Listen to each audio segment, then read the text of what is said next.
444 के साड़ी हो दहिया हो गईले भारी।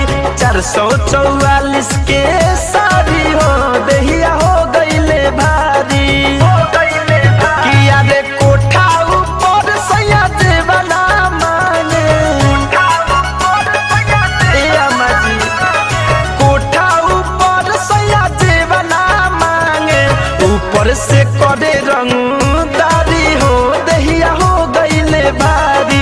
444 के साड़ी हो दहिया हो गईले भारी।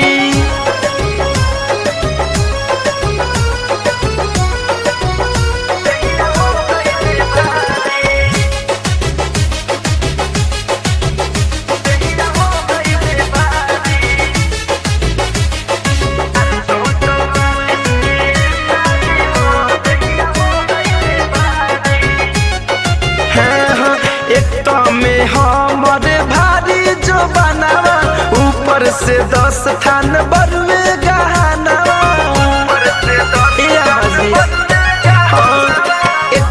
में हमर भारी जो बनावा ऊपर से 10 थान बरुए गहनावा।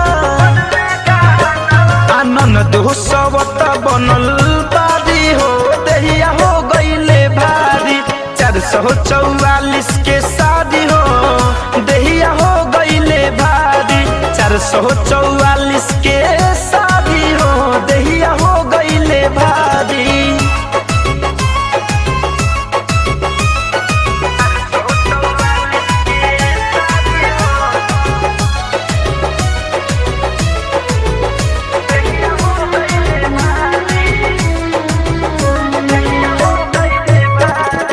अजय धनंजय से कैसे बताई खाए के मन करे हमारा खटाई।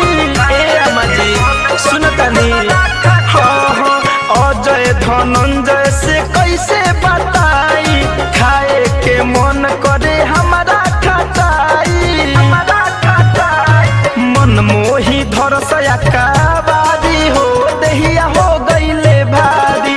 444 के साड़ी हो दहिया हो गईले भारी। 444